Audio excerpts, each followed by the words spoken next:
بسم الله الرحمن الرحيم إن الحمد لله نحمده ونستعينه ونستغفره ونعوذ بالله من شرور أنفسنا وسيئات أعمالنا من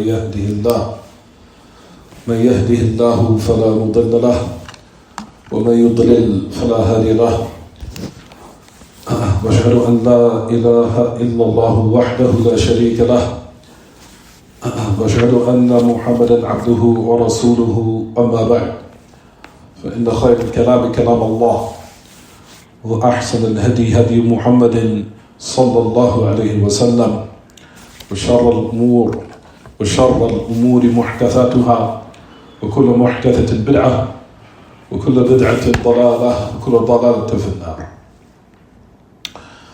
As we continue in this tremendous treatise entitled Fataawa al-Hamawiyyah al-Kubra by the great Imam Abu al-Abbas Taqiyuddin Ahmed ibn Abdul Halim ibn Abdul Salam ibn Taymiyyah al-Harrani al-Dimashqi, the one who died 728 after the migration of our Prophet alayhi salatu wasalam. On this day of Wednesday, August the 23rd, 2023, which are the Hijri calendar, which agrees or correlates with the Hijri calendar or Tariq al-Islami al-Hijri, where today is the 6th of Safar, the year 1445, after the migration of our Prophet alayhi salatu wasalam. The time now is 7:16 p.m. and we continue in this tremendous treatise. As you'll find that Shaykh al-Islam continues the statement of the great Imam, from the statements of those who had some tasawwuf. There is some type of tasawwuf, even though their creed in the aspect of al-asma wa sifat agree with the people of Sunnah.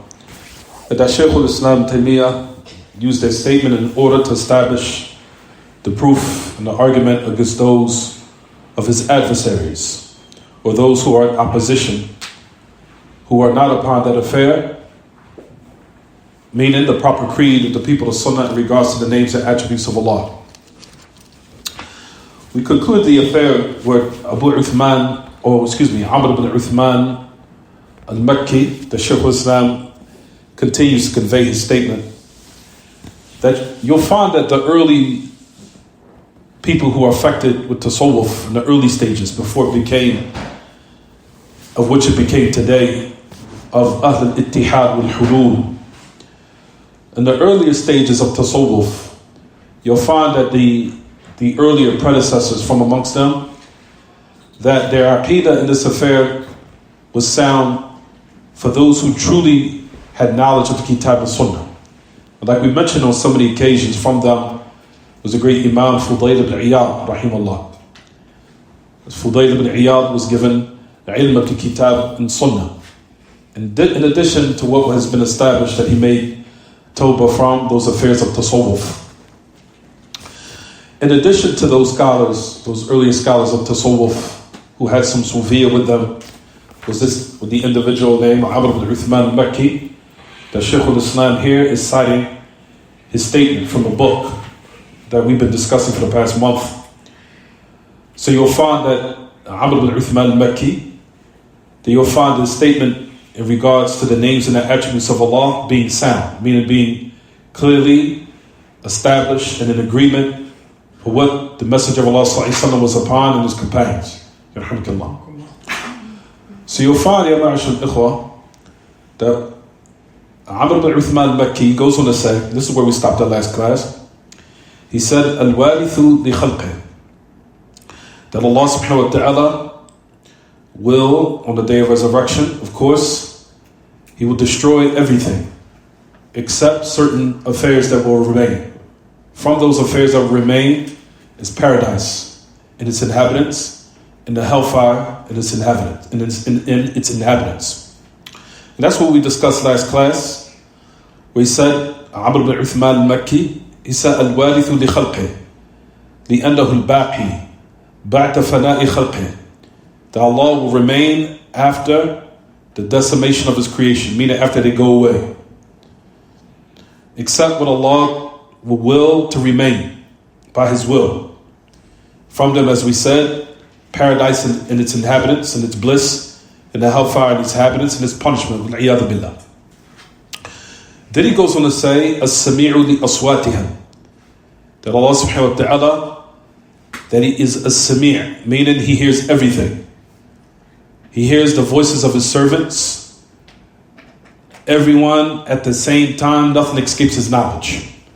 So Abd ibn Uthman al-Makki believed this affair, that Allah has a name and attribute. From them is as-sami', He's all hearing.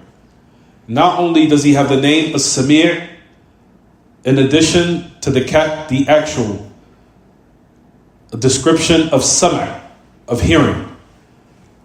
So Allah has the word sami', and He has the characteristic of sama', of hearing everything.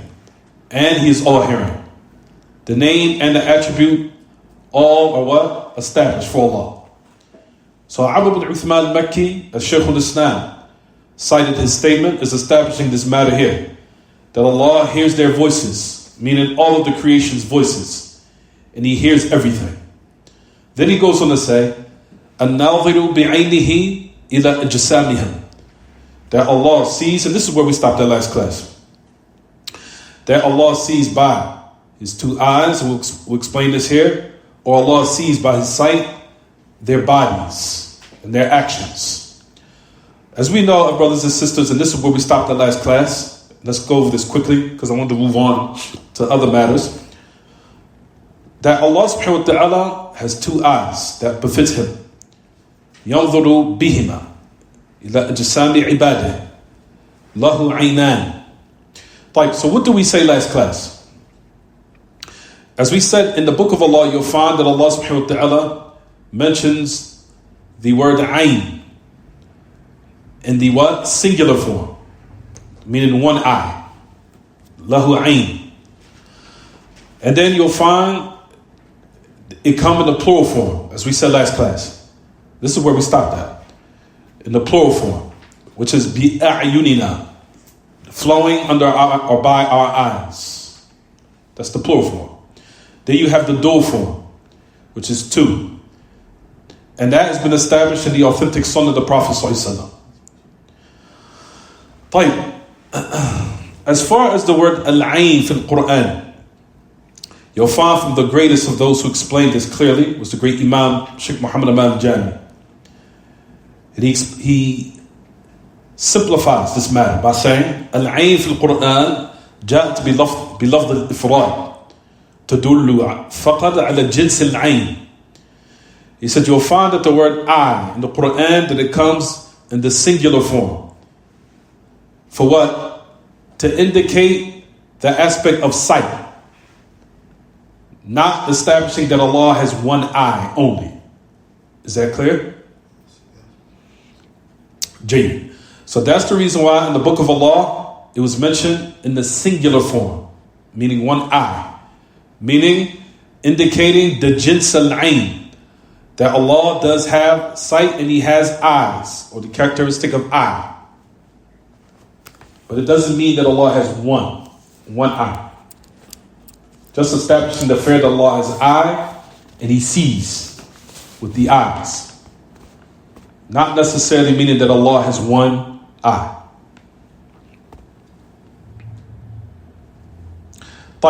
Then it comes in the book of Allah, the Jama', that it comes in the plural form, which is Jama', the idafatiha ila dhamir al-'azama. He said, then it comes in the plural form. The plural form in which you'll find that the pronoun of what they call dhamir al-'azama. Dhamir al-'azama. If you'll find in the Arabic language, everyone, and this is why people need to understand the Arabic language, and that the affair of when a person says in the Arabic language, we, or they use the plural form, does not necessarily all the time indicate that is what? It's just what? That it necessitates more than one. just to show the enormity or the power of someone. In the Arabic language, one can say we, and what is addressing, what is intended by is what? One individual. Meaning that person who's the king, and those who his constituents and those who he rules, ultimately the power is his. And his soldiers and those who enforce and those who he has from his army, all are under his power and his jurisdiction for his orders and for his command. But ultimately it goes back to the power of how many? One individual. So just because you say we does not necessitate that is what? More than one deity. Similar to that, and that is the answer for those who say, as you'll find that there are certain people who say, well, why does it say we reveal in the Quran? Because we necessitates what? Dominance, power, glory. And that Allah subhanahu wa ta'ala is one dominant power that under his power subhanahu wa ta'ala is a great army. From them, as we know, of what he's created from the angels. But ultimately the power and the one who dominates and the one who rules is what? One deity. That's it. Like, similar to that plural form, meaning in the pronoun form, by saying we, and how the dhamir or the pronoun is connected to the plural form. For example, Allah subhanahu wa ta'ala says in his book, flowing under our eyes. Tajri bi a'yunina. Flowing under our eyes, meaning that the boat of Nuh, the Prophet Nuh, and that when the affair became where Allah subhanahu wa ta'ala destroyed the earth or destroyed the dunya because of the disobedience of the people, you'll find that Allah subhanahu wa ta'ala preserved Nuh and those who had boarded Noah's ark, as we know. And Allah subhanahu wa ta'ala said, Tajri bi a'yunina, flowing by our eyes. So the pronoun here was connected with what? Something that was plural. Our, mean our, we, our eyes. That, like as we mentioned, is said, is called Dhamir al-Azama. It's called the plural form of what is what? Of to show magnificence, glory, and power. Such as the example we just gave in regards to saying we revealed. Same thing. And it does not necessitate what? That there's multiple deities or there's multiple deities with multiple eyes. Is it clear, everyone? It's a فَلَمَّا أُضِيفَتَ الْعَيْنِ إِلَى ضَمِيرِ الْعَظَمَةِ نَاسَبَتْ جَمْعَهَا.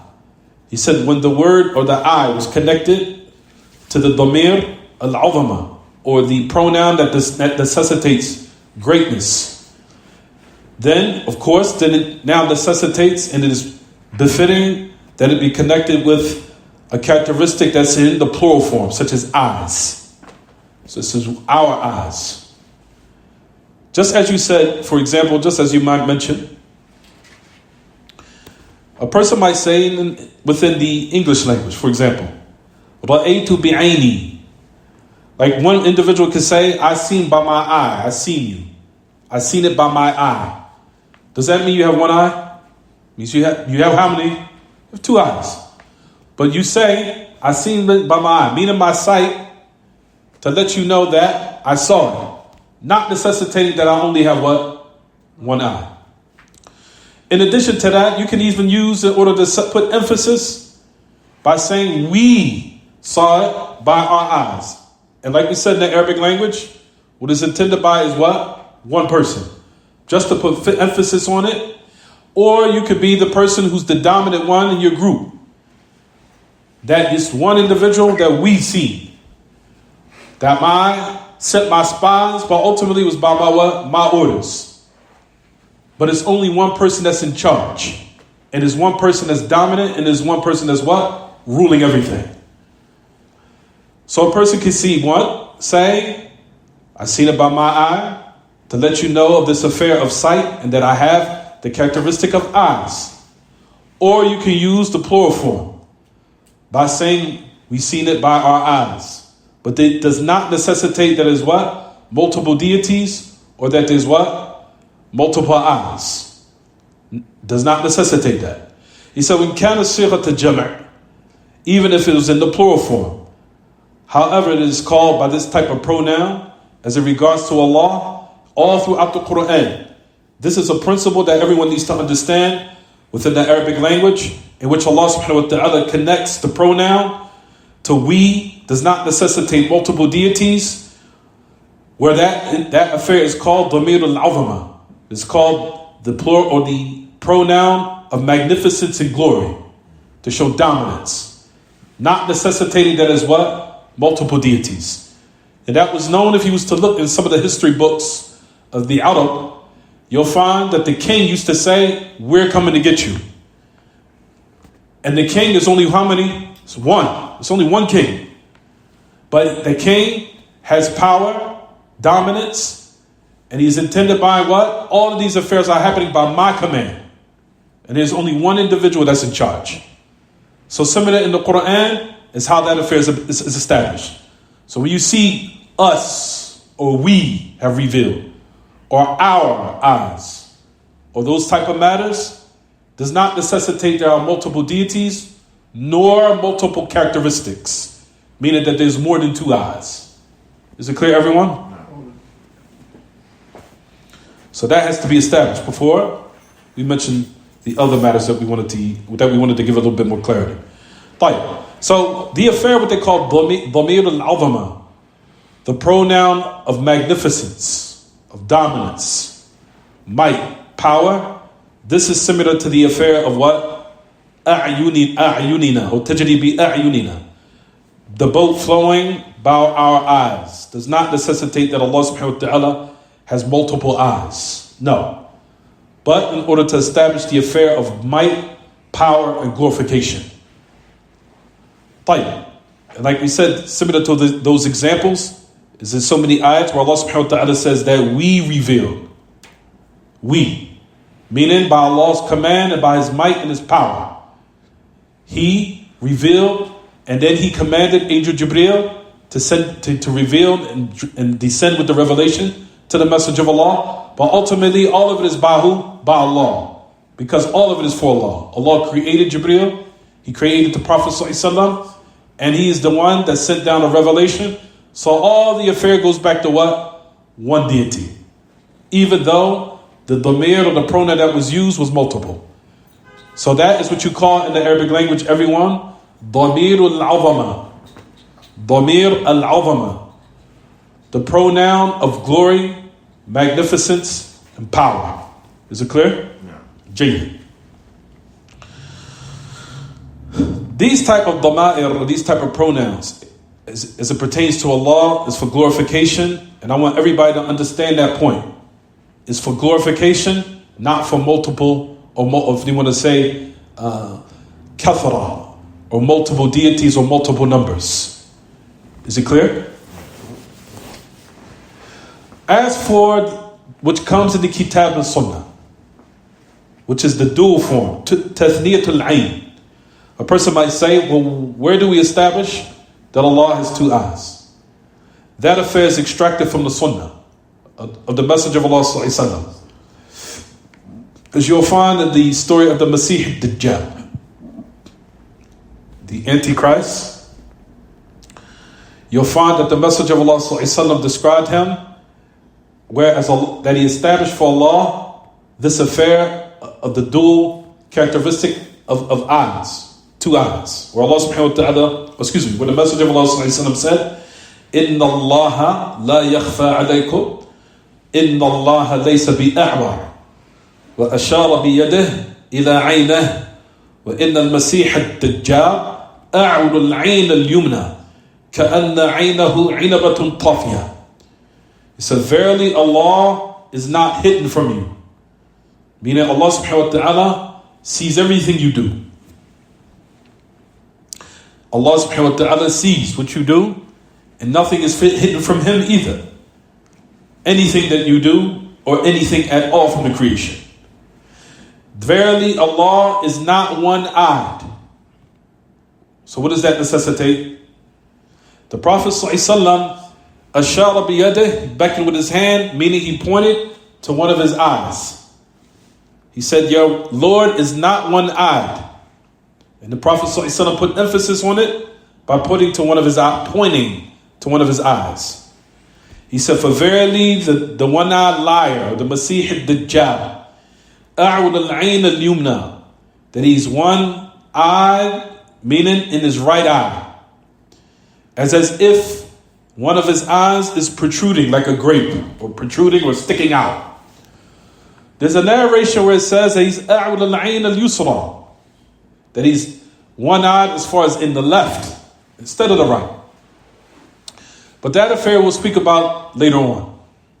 The point of the matter is that the Messenger of Allah ﷺ was establishing that one of the eyes of the Dajjal is what? Totally gone. That's totally what? That is gone. Ihda aynay. Because the word a'war in the Arabic language means person cannot see out of what? Except out of what? One eye. That's what the word a'war means. A'waru. So the Messenger of Allah ﷺ established this affair of two eyes by the hadith of the Masih al-Dajjal. The Messenger of Allah ﷺ also in the narration said that Allah is all hearing and seeing. He said, "Kan Allahu sami'an basira." And the Messenger of Allah ﷺ pointed to his eyes and his ears. And I'm still trying to find out, because somebody told me that he says it's not permissible to point to your eye and your ear based upon this hadith. And I'm saying the hadith actually goes against what you're saying. They said the Messenger of Allah ﷺ, when he said that Allah is all hearing and seeing, he pointed to the eye and he pointed to the ear. Who said it's impermissible to not do that? He said, هذه الإشارة الغرض منها إثبات السمع والبصر. He said that this pointing, the intention behind it is to affirm that Allah, that He hears and He sees. You understand, everyone? That Allah hears and He sees. That's it. Not to resemble Allah subhanahu wa ta'ala's characteristic with the creation, but to put emphasis that Allah has those what? Two characteristics. So the intention is not to resemble the ayn, one eye with another eye, or one hearing with another hearing. However, the Messenger of Allah pointed, when kana yastankiruha ba'd an-nas. Now you'll find that the Shaykh, the great Imam Muhammad al-Jami, he said you'll find that certain people that they refrain from this and they find it a munkar. They find it that one should not do it. He said, but this has been established upon the Messenger of Allah ﷺ that he did do it in numerous ahadith. He said that the intent behind it was just to put what? Emphasis, and to establish it, not resembling it with the creation. Is it clear, everyone? And I heard this from a couple of people. They say you shouldn't do that because the people in fact think that Allah subhanahu wa ta'ala resembles the creation. No, the Messenger of Allah did it. And the Messenger of Allah ﷺ did it in order to affirm what? That Allah has the characteristic of what? Sight and hearing. So those affairs you'll find anna nusus tujma' bil kitab wa sunnah. So based upon all these narrations from the kitab and from the sunnah, we draw up the conclusion, what do we want? That Allah has sight, that Allah has hearing, and that Allah hears everything, and that Allah sees everything. But what do we do in regards to the affirmation of the characteristic of sight? We establish it in addition to affirming for Allah those what? Those two eyes that befit Him. He said, تجمع بالكتاب والسنة ويوفق بينها ولا تضارب ولا تعارض. All these narrations, all these verses, we gather between them, and there is no contradiction. The affairs all what? Agree. Allah sees everything, He hears everything, and that the affairs of the characteristics of Allah, such as sight, that Allah subhanahu wa ta'ala has two eyes that befit Him. And those affairs are all established in the kitab and in the authentic sunnah, and we gather between everyone and we put everything in its proper context to know what the proper meaning is. We don't believe that it's metaphoric. We don't believe, for example, that no, what's intended is not actually two eyes that befit Allah. What's intended is that Allah subhanahu wa ta'ala, that His power dominates over everything, not the fact that Allah sees actually reality. All the other confusing affairs that you'll find that the people of innovation bring in order to obstruct or to take the people away from affirming this characteristic of Allah. Where in actuality, they are what? They are actually bringing Allah subhanahu wa ta'ala and rendering him in an affair or a state that's incomplete by removing this characteristic from him. So those are the matters that we want to establish. That we gather all these narrations in order to affirm that Allah subhanahu wa ta'ala has two eyes that befit him. They do not resemble the two eyes of the creation, because the creation needs blood and blood vessels and pupils in order to see, not Allah. Allah subhanahu wa ta'ala does not need anything. The characteristics that the creation needs for their characteristics does not necessitate that Allah needs those affairs for his characteristics. For example, speech. The human being or the creation needs a tongue, and they need jaws and what have you in order to what? Have the characteristics of speech. Have the characteristic of speech. Is that true in all cases? No. A person would say, why not? You'll find that Shaykh al-Islam Taymiyyah refuted the affairs that in all cases that you need jaws or tongue or blood in order to speak.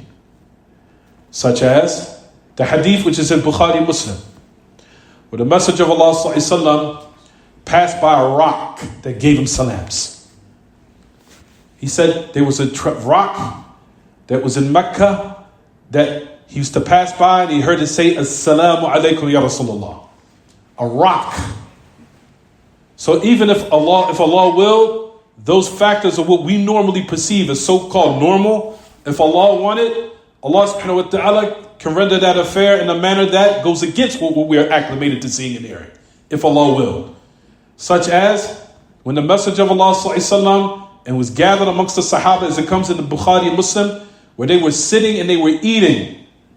They said that we heard the glorification of the food in the presence of the Messenger of Allah sallallahu alaihi wasallam, making tasbih.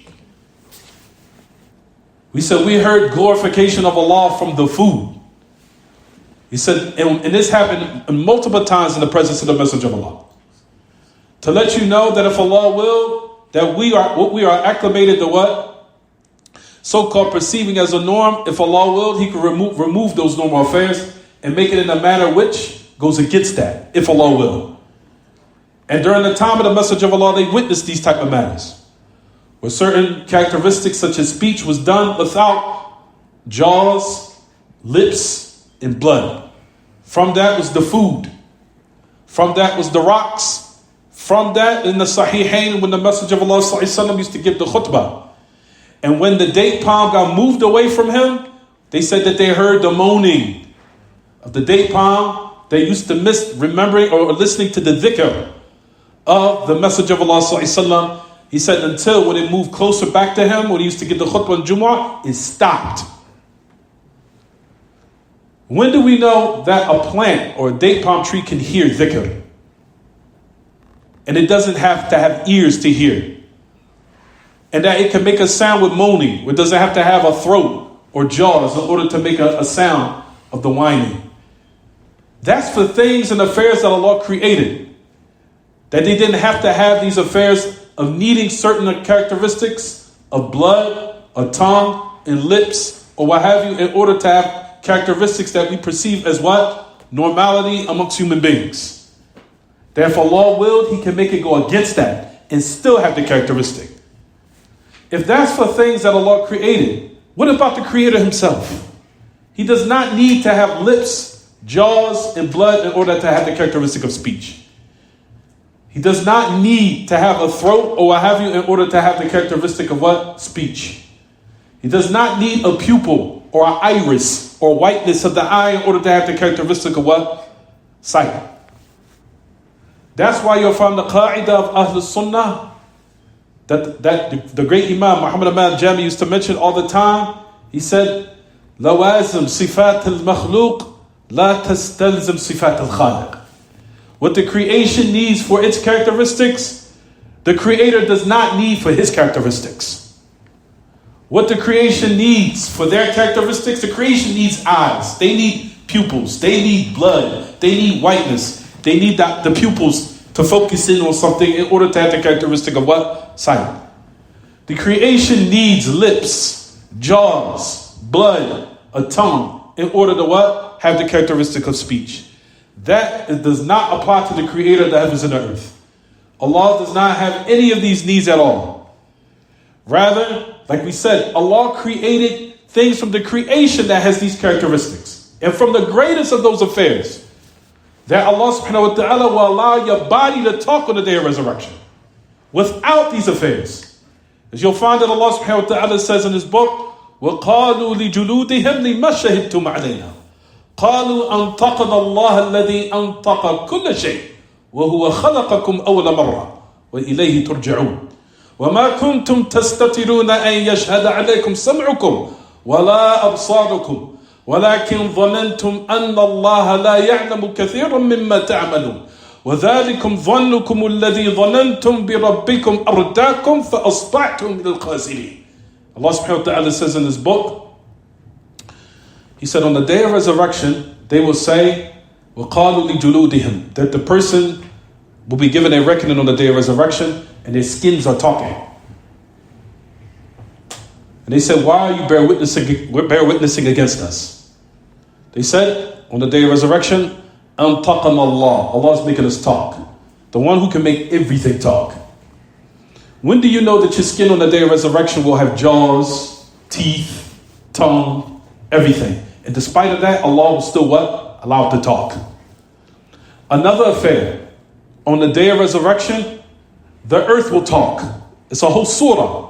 Allah subhanahu wa ta'ala says in Surah Al-Zilzal, يَوْمَئِذٍ تُحَدِّثُ أَخْبَارَهَا بِأَنَّ رَبَّكَ أَوْحَى لَهَا. On the day when Allah will allow the earth to talk. When do we know that the earth has a tongue, jaws, lips, tongue, blood running through it in order to talk? Allah will allow it to talk, even though it doesn't have these lawazim, even though it doesn't have these affairs of what it needs in order to have the characteristic of speech. If that's what affairs of the creation, what about the Creator Himself? If that's for the creation, Allah created, do you think that the Creator who made these from the creation have these characteristics without having these needs?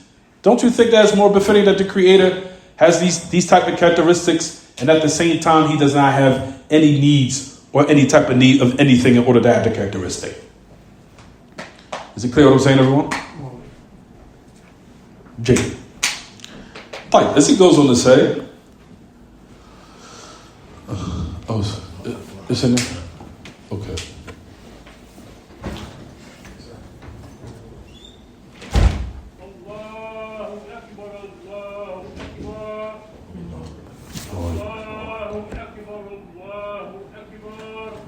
Allahu Akbar, Allahu Akbar.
So the affair of the qa'idah, which you'll find that we mentioned in these regards, or these type of texts, is mentioned on so many occasions this qa'idah, which is sifat al-lawazim, sifat al-makhluq, la tastalzim sifat al-khaliq.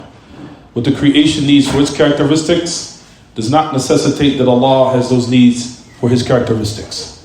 And like I said, we just established the evidences and proofs about this matter as it comes in so many places in the Kitab and Sunnah. Like we said, Allah created affairs from rocks that can speak from them. It's what the Messenger of Allah ﷺ heard salams from the rock. When do we know a rock to have lips and jaws and blood and a tongue to talk? And despite of that, the hadith comes in the Sahihain where the Messenger of Allah used to hear the rock give him salams. Like we said, during the time of the Messenger of Allah, the affairs in which Allah allowed to happen during his time was the greatest of miracles. Rather, the miracles of the Messenger of Allah was the greatest of all the prophets and the messengers. What he was given was greater than any prophet and messenger. You'll find that Ibn Kathir mentioned that in Bidayah wa Nihaya, which indicates that he was the greatest of all messengers sent to humanity. And to show that he was greater in his signs than Jesus the son of Mary, that during the time, Jesus the son of Mary, alayhi wa ala nabiyina afdal salatu wa tammat tasneem wa alaykum salam, you'll find that he used to, by Allah's permission, revive the dead.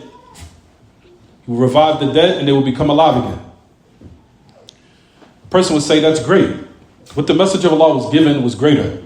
The Messenger of Allah ﷺ, you'll find that inanimate objects were talking. Things that had no life in it, that you would expect to have no life in it. Inanimate objects were speaking. From them, rocks were talking. Which is greater? Things that you expect, a person would expect, okay, that's a miracle for a human being to die and be revived. But an inanimate object speaking, a rock talking, food speaking, you understand? Those affairs that are what plants talking, rocks talking, food speaking, these affairs happened during the time of the Messenger of Allah sallallahu alaihi wasallam. To let you know that the Messenger of Allah sallallahu alaihi wasallam was given something similar to all the prophets, and in certain instances, affairs that were greater. To let you know that he was the greatest of all the prophets, even though all of them were great. But the final one and the seal of all of them was considered the what? The greatest of all of them. Even though all of them were what? Were great and excellent prophets and messengers. But the Messenger of Allah sallallahu alaihi wasallam, being the final noble prophet to all humanity, was given the miracles of all the prophets and messengers, and in certain instances, something greater. For example, as we said, Prophet Musa heard the voice of Allah. The Messenger of Allah was given something greater. He went up above the heavens and heard Allah's voice. And Allah directly addressed the Messenger of Allah. No human being journeyed to the seven heavens. To journey where Allah is and Allah address him directly. That was something way more in depth.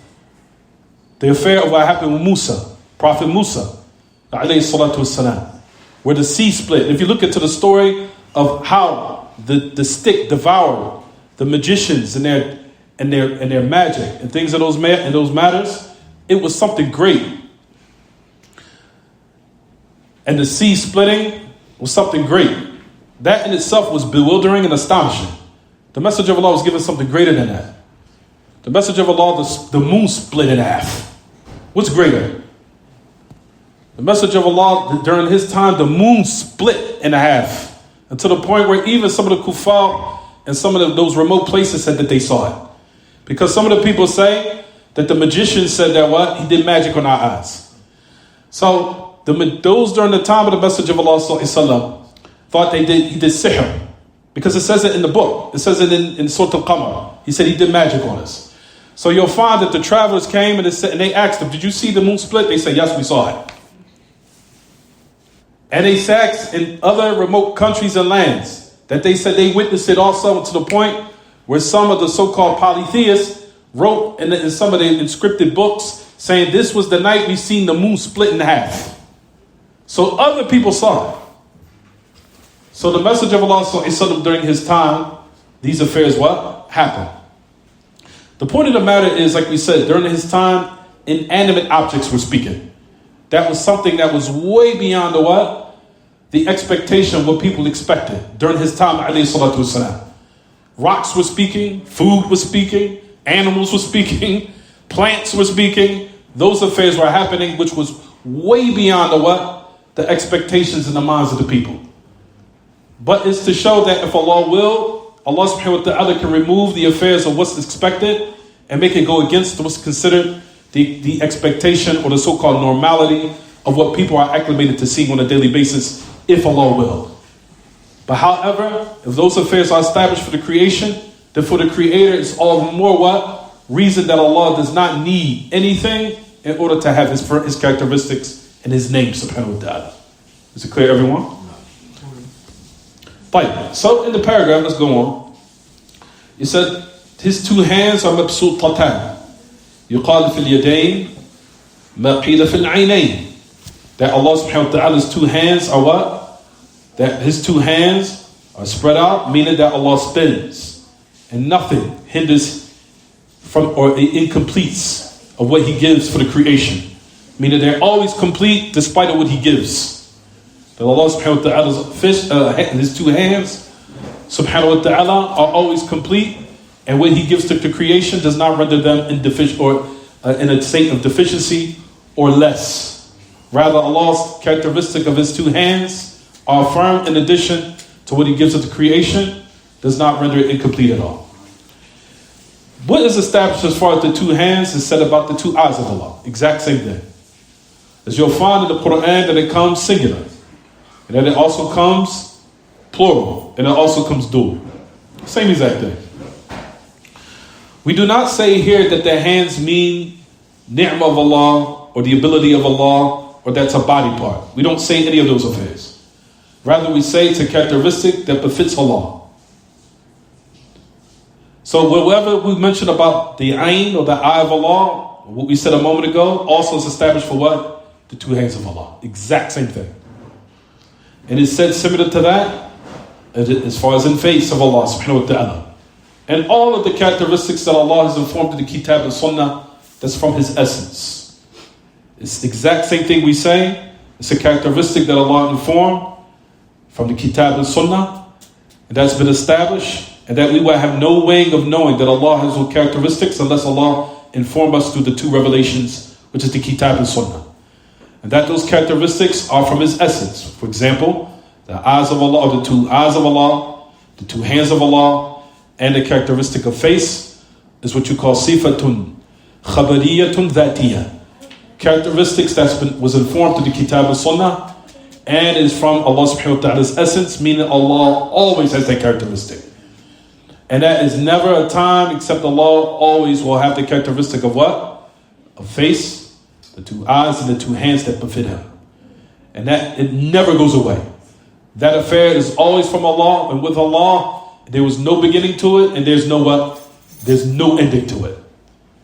So that's what's established. And then the last thing we'll mention here, وَهُمَا غَيْرُ نِعْمَتِهِ خَلَقَ آدَمَ وَنَفَخَ فِيهِ مِنْ رُوحِهِ.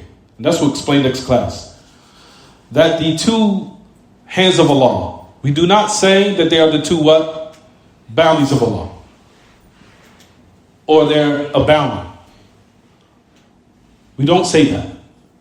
They are two hands that befit Him. And we do not say that they are the ni'matan, or they're just two boundaries, or that they're two powers, or that they're two abilities. All these affairs are rejected. As we know, Allah subhanahu wa ta'ala, His ni'am, la tu'addu wa la tuhsa. Allah subhanahu wa ta'ala describes His bounties as not being, they cannot be counted nor enumerated. There's nothing in Kitab and Sunnah that says that Allah subhanahu wa ta'ala only has what? Two boundaries. Doesn't make absolute any sense. Nor is there nothing Kitab and Sunnah that Allah subhanahu wa ta'ala has two powers. Lahu qudratan. هذا غير معقول. That doesn't make any sense to have two. There's nothing Kitab and Sunnah that substantiates that Allah has two abilities. There's only one characteristic of what everyone? Ability of Allah. Qudra. That's it. Similar to that is also what everyone? Is what we just said, ni'matan, or qudratan, or ni'matan. We don't say that it's two strengths, two abilities, or two bounties. They are two hands that befit Him, and they do not resemble the what? The hands of the creation. And one stops there. And that's it. And then Allah subhanahu wa ta'ala has established this affair in His book, where He said to Iblis, مَا مَنَعَكَ أَن تَسْجُدَ لِمَنْ خَلَقْتُ بِيَدَيْهِ أَسْتَكْبَرْتَ أَمْ كُنْتَ مِنَ الْعَادِينَ. He said, what prevented you from from prostrating the one I created with my two hands? Are you arrogant or from those who are high? Is it clear, everyone? Jay. Allah subhanahu wa ta'ala has affirmed that He created Adam with His hand. He also created, and He wrote the Torah, He created Adam with His hand. He wrote the Torah with His two hands. And He also planted the Jannat Aden, or the plants in paradise, by His two hands, as we'll talk about in that narration next class. Right, we'll stop here, inshallah. Any questions about the lesson, anyone? So, the affair of, like we said, everyone, the affair that on the day of resurrection, the affairs of speech can happen without a mouth and two jaws and blood. Keep in mind, Allah subhanahu wa ta'ala has clearly mentioned in His book, يَوْمَئِذٍ تُحَدِّثُ أَخْبَارَهَا بِأَنَّ رَبَّكَ أَوْحَى لَهَا. On the day when the earth will speak its news. When do you know that the earth has jaws, blood, and a tongue to speak? You don't. And despite of that, Allah is still allowed to speak. And that it will tell of its news and inform of what had taken place on it. Because your Lord has inspired it. And like we said, if Allah will, the affairs of speech can be done without what we need of human beings. In certain creations, in order to establish that if Allah willed, He can make everything go against the norm. And those affairs also will happen with other things that will take place, such as the sun rising from the what? From the west. What's everyone acclimated to seeing is that the sun rises where? In the east. Allah is going to allow something to happen that will go against that. That the sun eventually will rise where? In the west. And all the other matters of what will happen once the affairs of what we so-called are acclimated to seeing, that affair eventually will what? Allah will allow it to be altered soon. So all the affairs of what you perceive as the norm, if Allah willed, He could allow it to go against it. But everything is for an appointed time and for appointed what? Appointed time and an appointed date when it will happen. So like we said, so stop here. What's the questions? We're going to stop because we got 2 minutes. No, we got 2 minutes. As far as the word "we" is concerned, is that more so for grammar, or does it inspire us when we hear that? Now, the affair of Dhamir al-Azama in the Arabic language is to put emphasis to show the dominance and the power of Allah, so it can have effect on you as far as in your fear, your awe of Allah. So you hear "we," that necessitates what? Dominance and power. So in the aspect of having more submission for Allah, definitely has that effect. It's supposed to. Any other question? Yeah. Tafadhal. Salam. You say, if I remember good, you say, but the God who created Adam, but His hand. Oh. That's what Allah said. Yes, yes, of course. You know, in which like say, which surah or which ayats mention this, brother? يا إبليس ما منعك أن تسجد لمن خلقت بيدي أستكبرت أم كنت من العالين. Which ayah or surah?